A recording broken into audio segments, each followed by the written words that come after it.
Guess I'm falling slowly in love with you. 정한 기다려. Tata, this is me Pragya. कहना चाहती हूँ अपनी ब्रेसेस की जर्नी। हाँ जी, मुझे तार लगे थे और ये बहुत रैंडम क्वेश्चन हो गया है, मतलब क्योंकि मुझे लगे हैं तो मुझे एक्सपीरियंस है और मैंने बहुत सारे लोगों को बताया है कि it's good, you should go for it. And जिसको भी ज़रूरत लगती हो तार लगवाने की, लगवा लो, क्योंकि अगर वर्थ इट है। तो मैंने ऐसा कुछ प्लान नहीं किया था कि मुझे ब्रेसेस लगेंगे। इनफैक्ट मेरे घर में मेजॉरिटी एक दो लोग हैं हम लोग जिनके बच्चों में जिनके ऊपर के जो दांत है ये वाले, ये ऊँचे। और ऐसे हमारा तो मतलब मेरा ही नहीं, मेरे तो कज़न है, मतलब ऐसे होता है ना ब्रीथ करने के लिए ऐसे वो खोल के सोते थे। ये भी एक रीज़न होता है कि आपके दांत ऊँचे हो जाते हैं या बाहर आ जाते हैं। तो मैं बाहर नहीं थे, बट हाँ पर ये थे। ये चीज़ मेरा बिल्कुल भी दिखता नहीं था, प्रोट्यूडेड सा था अजीब कि हम ऐसे ब्रेसलेट्स तार इन सब से ऐसे ही डर जाते, क्योंकि हमारी सोसाइटी में दांतों के बारे में बात नहीं होती। किसी को कैविटी हो गई है तो वो बता नहीं पाता है, लोग चिढ़ाते हैं कि आपको कैविटी है, oh your mouth smell, your mouth stink. And to be honest हमारी कंट्री में इतना ओरल हाइजीन को लेके अवेयरनेस ही नहीं है। वैसे ही दांतों के बारे में भी है, ये उन लोगों के लिए है जिनको तार बंधे हैं और जो बनवाना चाहते हैं। इसमें बहुत सारी चीज़ों की मैं बात करूँगी। आफ्टर ऑल मेरी ऑलमोस्ट 3 ईयर्स की जर्नी है, ऑलमोस्ट 3 ईयर्स। क्या करती हूँ कि कहाँ से मुझे लगा कि मुझे ब्रेसेस की ज़रूरत है। मैं 8th में थी तो मेरे मामा ने एक बार बोला था कि तुम्हारे दांत मुझे, तुम्हें ब्रेसेस की ज़रूरत है। मैंने भी नोट कर दिया, मुझे नहीं लगवाना। फिर टाइम ऐसा बीतता गया तो आई हैड टीथ लाइक यहाँ के 2 दांत मेरे कैनाइन्स ऊपर थे। और फिर एक बार ऐसे हम स्टेशनरी लेने से लौट रहे थे तो एक ऑटो वाले ने मुझे धक्का मार दिया था और मैं रोड पे गिर गई। उसकी वजह से मेरे ये जो 2 दांत है इनके बीच में हल्का सा गैप हो गया। ये जो हल्का सा फ्रैक्चर होता है मेरा, ये टूटा हुआ है, ये उसी वजह से है, क्योंकि मुझे धक्का लग गया। फिर भी मैंने ध्यान नहीं दिया। 11th भी था मेरा, 12th भी था, थोड़ा बहुत ज़्यादा गंदा लगने लगा। पहले ये सब बराबर था, ये ऊपर ऊपर था तो पता नहीं चलता था, बट जब एक्सीडेंट हुआ और ऐसा हो गया था तो फिर यहाँ एक गैप सा हो गया था। और डेली ब्रश करने पे वो गैप बढ़ता जाता है। तो किसी की भी दांत में अगर गैप है और वो सोचता है कि वो सही हो जाएगा या वो नहीं बढ़ेगा, तो गाइस वो बढ़ जाता है। आप ब्रश करते रहोगे वो और बढ़ता जाएगा। इट लुक्ड डर्टी, मतलब कोई मुझसे बोलता नहीं था बट मुझे लगता था, क्योंकि अब मुझे हंसने में दिक्कत होती थी और मुँह खोल के मैं हंस नहीं सकती थी। टीथ की वजह से मेरे लिप्स भी बहुत अजीब तरीके से डी शेप से हो गए थे। फिर 2020 अराउंड मुझे लगा कि नहीं, मुझे अब ज़रूरत है, मेरा मुँह नहीं अच्छा लगता है, आई नीड ब्रेसेस। मुझे बहुत ज़रूरत थी दांत बनवाने की और लॉकडाउन हो गया था। टेस्ट है अंकल जानने में थे तो ही टोल्ड कि मुझे बहुत ज़रूरत है ब्रेसेस की। और उन्होंने कुछ कॉस्ट बताया था, अप्रॉक्स 25,000 से 30,000 अराउंड वो लगाएंगे। और एक और डेंटिस्ट है, मतलब ये लोग पास वाले हमारे, तो हम जानते हैं मोस्टली छोटे मोटे बड़ी चीज़ों के लिए इनके आई जाते हैं प्राइवेट एंड का। तो उन्होंने भी मुझसे बोला कि नहीं तुम्हारे ये वाले ऐसे ही रहेंगे, यहाँ कुछ कर देंगे। मुझे लगा सही है, तार ही बनवाने हैं तो जानने वाले में बनवा लो, वो ज़्यादा बेटर होता है, क्योंकि मैं उन्हें जानती हूँ एंड वो जस्ट पास में है मेरे घर के। बट मेरी मम्मी ने मना कर दिया। उन्होंने बोला वो ब्रेसेस बनवाएंगी मुझे, बट KGMU से, गवर्नमेंट हॉस्पिटल है वो, हमारी कंट्री के टॉप मेडिकल इंस्टीट्यूट्स में से एक है, किंग जॉर्ज मेडिकल यूनिवर्सिटी। मेरा प्लान नहीं था KGMU जाने का। हम लोगों को प्राइवेट की हैबिट हो जाती है ना, और भीड़ बहुत होती है वहाँ पर और चक्कर बहुत काटने पड़ते हैं, ये सब चीज़ होता है प्राइवेट में। तो मेरा तो एकदम से वो हो गया भाई, मम्मी को क्या है KGMU जानने में भी हो सकता है। बट टू बी ऑनेस्ट मैं अनश्योर थी, बट मेरे पेरेंट्स श्योर थे कि उन्हें KGMU ही जाना है। शायद मम्मी और डैडी ने कभी वहाँ से कुछ करवाया था and they were very much satisfied, या उन्हें सही लगा था वो जगह। फिर मैं गई KGMU 2021 जुलाई में अराउंड मेरा ब्रेसेस का ट्रीटमेंट स्टार्ट हुआ। अब कुछ लोग इसमें झूठ बहुत बोलते हैं, अभी मैं वीडियो डाल दूँगी और प्राइस नहीं बताऊँगी, तो कुछ लोगों का आएगा कितने में लगा था, क्या था। एंड ये बहुत नॉर्मल क्वेश्चन है सबका कि कितने में ब्रेसेस लगे। तो गाइज वो डिपेंड करता है आप कहाँ ट्रीटमेंट करा रहे हो। अगर आप किसी प्राइवेट क्लिनिक में करा रहे हो तो अपने हिसाब से आपसे पैसा लेते हैं। उस टाइम 25-30 जैसे उन्होंने बताया था कि उतना लेंगे एक साथ। मेरी मम्मी की फ्रेंड है, उनकी बेटी को भी लगे हैं, उन्होंने 80-90,000 में करवाया उसके ब्रेसेस। एंड प्राइवेट हॉस्पिटल में प्राइस का आई डोंट नो, बढ़ेगा ही, वो अपने हिसाब से प्राइस लेते हैं। और वो 2 साल पहले का मैं इतना बता रही हूँ, अभी तो बढ़ गया होगा और ज़्यादा, और कुछ लोगों का अभी भी बढ़ा हुआ था। मैं अपने में झूठ नहीं बोलूँगी, मेरे ब्रेसेस का कॉस्ट मतलब ब्रैकेट और वायर का जो मुझे लगा था वो 5,500 था KGMU में। बहुत ही ज़्यादा अफोर्डेबल, ऐसा नहीं है कि बस उतना ही पैसा लगा। उसके अलावा जो हमारे एक्सरे होते थे आने जाने का, मतलब इतना निकाल के अगर हर चीज़ का खर्चा करोगे तो उतना ही पहुँचेगा 30,000-25,000। बट वो मेरा 2-3 साल का ऐसे था पर ब्रेसेस का आके। और एक होता है कि एक साथ इतना बड़ा अमाउंट लेना ज़्यादा लगता है, बट धीमे धीमे में ऐसे पता नहीं लगता कि KGMU क्यों बेटर था मेरे लिए। तो वो लिस्ट मतलब बहुत बढ़िया है। पहला तो ये कि पे प्राइवेट हॉस्पिटल्स में आपको पहले दिन बता दिया जाता है आपको तार बनेंगे, उसके दूसरे दिन आपके 4 दांत निकाल लेते हैं जगह बनाने के लिए, डिपेंड्स किसके 4-2 या किसी के कुछ भी नहीं, और फटाक से फिर आपको तार बांध देते हैं। फिर आपको भयंकर दर्द होता है क्योंकि आपके दांतों को कोई एक्सपीरियंस नहीं हुआ था दर्द का। But it was different in KGMU। अभी बहुत डर रही थी मेरे साथ क्या होगा। उन्होंने मेरा फ़ोटो खींचा, फ़ोटो खींचने के बाद कि मेरा मुँह कैसा है उस टाइम ऐसे हर एंगल से ले लिया।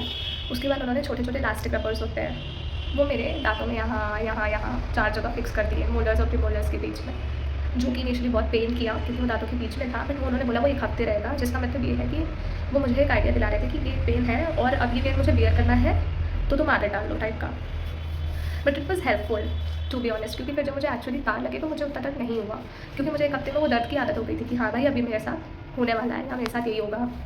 उसके अलावा जो दूसरा रीज़न था कि मुझे वो लोग ज़्यादा बेटर लगते हैं, क्योंकि क्या होता है कि वो हर चीज़ का ध्यान देते थे। उनके एक प्रोफेसर हैं जो आपको स्टडी करते हैं, देखते हैं, फिर वो किसी स्टूडेंट को अलाउ करते हैं जो भी रेसिडेंट डॉक्टर होगा जो परफॉर्म कर रहा होगा उसको। और ऐसा नहीं है कि आप का एक ही डॉक्टर है, मतलब एक तरीके से आपको 3-4 डॉक्टर्स का टेंशन मिलता है। एक प्रोफेसर का जिसका एक्सपीरियंस बहुत ज़्यादा है, एक वो जो आप पे ऑपरेट करता है, उसके अलावा जो उनके साथ काम करते हैं अदर रेसिडेंट डॉक्टर्स वो भी हेल्प करते हैं और वो भी देखते हैं कि हाँ भाई तुमने ये किया, तुमने ये किया, तो मतलब तो कुछ गलत होने का मुझे नहीं लगता कोई चांस होता है, क्योंकि 3-4 लोग एक ही इंसान को देख रहे हैं। तो उस चीज़ से मैं बहुत वो थी कि मेरे साथ कुछ गलत नहीं होगा, मतलब मैं ठीक जगह पे आ गई हूँ, यहाँ पे मेरा ट्रीटमेंट बेटर होगा। एंड टू बी ऑनेस्ट था भी, क्योंकि वो साफ़ सफाई का भी बहुत ध्यान देते थे। जब बाहर खुलता तो उसकी सफाई होती ही थी, क्योंकि मैं कितनी भी सफाई करूँगी उतनी नहीं कर पाऊँगी, क्योंकि मुझे ताकत है। उन्होंने मुझे बहुत सारे और चीज़ें भी प्रोवाइड की, मतलब एक ऑर्थोडोंटिक ब्रश कैसे होता है, इलास्टिक्स, और कहीं छाला हो जाए ये वो, तो उसके लिए भी गम वाला वो आता है दवाई, वो गार्गल करने को हमेशा बोला, माउथ वॉश रिकमेंड किया, जो मैं कज़न नहीं बताती कि मैं प्राइवेट में गया था, कुछ बताते नहीं थे डॉक्टर, बस आते थे तार कस के चले जाते थे। मे बी वो क्लिनिक किसी और करा हो, ऑर्थोडोंटिस्ट आता और वो ऐसा कुछ करता हो, बट मेरे साथ ऐसा नहीं था। मेरे साथ हमेशा क्लीन किए जाते थे जब मेरा बाल खोला जाता था महीने भर के बाद। अगर कहीं है एरर या कहीं गंदे, देखो जिसके गंदे नहीं होते वो अलग बात है, बट होते सबके हैं थोड़े बहुत, तो मेरी क्लीनिंग चलती थी। और उस टाइम थोड़ा इरेगुलर दांत होता है तो ऑब्वियस है कि ऊपर नीचे हो रहा है तो हर तरह तुम साफ़ सफाई नहीं कर पाओगे। एक बार हाँ स्ट्रेट हो जाता है, प्रॉपर अलाइन हो जाता है तो थोड़ा ईजी हो जाता है साफ़ सफाई करना ब्रेसेस में। बट और ऐसे ऑर्थोडोंटिक पेशेंट मुझे ये पता है कि हमें अपने दांतों को बहुत साफ़ करना पड़ता है, मतलब 2 बार ब्रश करना पड़ता है, क्या कि मतलब जब खाओ तब ब्रश करो, ऐसा हो जाता है। खाने का बहुत इशू होता है, मुझे आता है, मुझे पेन की वजह से मैं रोती नहीं थी, मैं रोती थी, मैं खाना नहीं खा पाती हूँ। जब मुझे तार लगे थे और मैं खाना नहीं खा पा रही थी तो मैं बहुत रोती थी कि मैं खा भी पाऊँगी या नहीं खा पाऊँगी, और ये क्या हो गया, अभी खाना में मतलब कैसे खाऊँ। ऐसा बहुत सारा हो गया था कि दिक्कत होती थी, क्योंकि यहाँ वायर है, यहाँ वायर है, कैविटी में ऊपर वाली यहाँ वायर है, यहाँ वायर है, मतलब बहुत सारे, मतलब ऊपर नीचे हर जगह वायर ही वायर था। आई वॉज लाइक, मैं स्पून से भी खा रही हूँ तो मैं सोचती थी मैं खाना कहाँ से डालूँ, कहाँ से वो मेरे अंदर जाएगा। बस टेरिबल। स्टार्टिंग में तो बहुत, कुछ महीने तो मुझे लगता है मैंने सिर्फ खीर खाई है 2 टाइम, कुछ महीने 2 टाइम दलिया खाया मैंने। रोटी तो मुझे लगता है मैंने छुई भी नहीं है, बाद में खानी शुरू किया है, बहुत बाद में, 1-1.5 साल बाद शायद। और आलू का पराठा खा लेती थी। स्नैक्स मेरे बंद थे, कोल्ड ड्रिंक मैंने टच नहीं किया है पूरे जब तक मेरे ब्रेसेस लगे थे। कुरकुरे वुरकुरे भी हो जाता है, एंड में खाना स्टार्ट किया था जब ठीक लगता था थोड़ा, स्टार्टिंग में तो वो भी नहीं। और गोलगप्पे ये वो, मतलब मैंने खाने पीने में भी बहुत वो किया है। कुछ लोग खा लेते हैं फिर गंदा हो जाता है ये वो, कुछ लोग बोलते हैं कि बाहर टूट गया, ये सब खाने की वजह से। बाय गॉड ग्रेस मैंने प्रिवेंशन किया था, मेरा कभी बाहर नहीं टूटा। थ्रू आउट द प्रोसेस मेरा एक वायर नहीं टूटा, एक ब्रैकेट नहीं टूटा है। मैंने ऐसी कोई चीज़ खाई ही नहीं कि मेरे साथ ऐसा कुछ हो जाए। तो ये बहुत इंपॉर्टेंट क्वेश्चन था कि हम क्या खाएं क्या ना खाएं। तो ये तो डॉक्टर्स ने बताया सिर्फ सॉफ्ट फूड खाओ, कोल्ड ड्रिंक्स तो पीनी ही नहीं है, मतलब जितना ध्यान रख सकते हो खाने का रखो, क्योंकि दांत गंदे होंगे, साफ़ सफाई नहीं कर पाओगे, लेना पड़ता है। और बाकी कैसा लगता है, लोग क्या बोलेंगे ब्रेसेस लग गए ये वो, ये तो सोचना ही नहीं चाहिए, क्योंकि मुझे ऐसा लगता है कि तुम्हारे दांत है, तुम्हें पता है कि तुम्हें ज़रूरत है तो तुम्हें लगाने हैं बस। मुझसे भी बहुत लोगों ने, मेरे फ्रेंड्स ने बोला था कि भाई क्या ज़रूरत है तुमको, तुम्हारे दांत तो ठीक है, और एक ने बोला था कि उसको मेरे जैसे ही टीथ चाहिए। मुझे हंसी आती है, भाई मुझे तो मेरे दांत नहीं पसंद थे, तो वो कैसे बोल रही है कि उसको मेरे जैसे। मतलब कुछ लोगों ने बोला था कि क्या ज़रूरत है, क्यों लगवाने हैं, बट मुझे पता है कि मुझे लगवाने थे, ज़रूरत है। और मैंने लगा भाई टेक्नोलॉजी है, उसका इतना तो यूज़ किया जा सकता है। डीमोटिवेट होती थी मैं, कुछ लोगों को तुमने पीजीएमएम क्यों चूज़ किया, you should have gone for a private hospital. 2-3 लोग थे, और एक पॉइंट ऐसा भी था जब मेरा ट्रीटमेंट बढ़ नहीं रहा था, कि मेरे काफ़ी टाइम भी वेस्ट हुआ है, उसमें अगली वीडियो में बताऊँगी। मतलब मेरे पास ब्रेसेस के लिए बहुत सारी स्टोरीज़ हैं इन 3 साल में। तो मुझे डाउट होता था कि यार 2 साल हो गए अभी तक नहीं निकला, पता नहीं मेरा मूड ठीक हो गया या नहीं। कुछ लोगों का मैं कमेंट पढ़ती थी इधर उधर, तो पता चलता लोगों के 4-5 साल 6-7 साल लगे हुए, तो मुझे डर लगता है। क्वेश्चन करती थी कि सही है या गलत, सही जगह कराया या नहीं, बट ओके सही जगह कराया था। सही चीज़ें इस ब्रेसेस स्टोरी में जो मुझे बतानी है, जो थोड़े और वीडियोस बनाने पड़ेंगे हर चीज़ के बारे में। मैं रिटेलर्स के बारे में बताऊँगी, मेरा ब्रेसेस का रिटेलर्स के साथ भी स्ट्रगल चला है ऑलमोस्ट 2-3 महीना, तो वो भी मैं बताऊँगी। गाइस जो ब्रेसेस लगवाने जाना चाहता है वो लगवा ले, और जिसको ऑलरेडी लगे यू आर देयर, ठीक है, और एकदम परफेक्ट होगा। मैं इस वीडियो में एक तो फोटोज़ आपको दिखाऊंगी, मतलब अभी ब्रेसेस के पहले की, फिर बाय ट्रीटमेंट, और उसके बाद अभी मेरे दांत तो ठीक हो गए,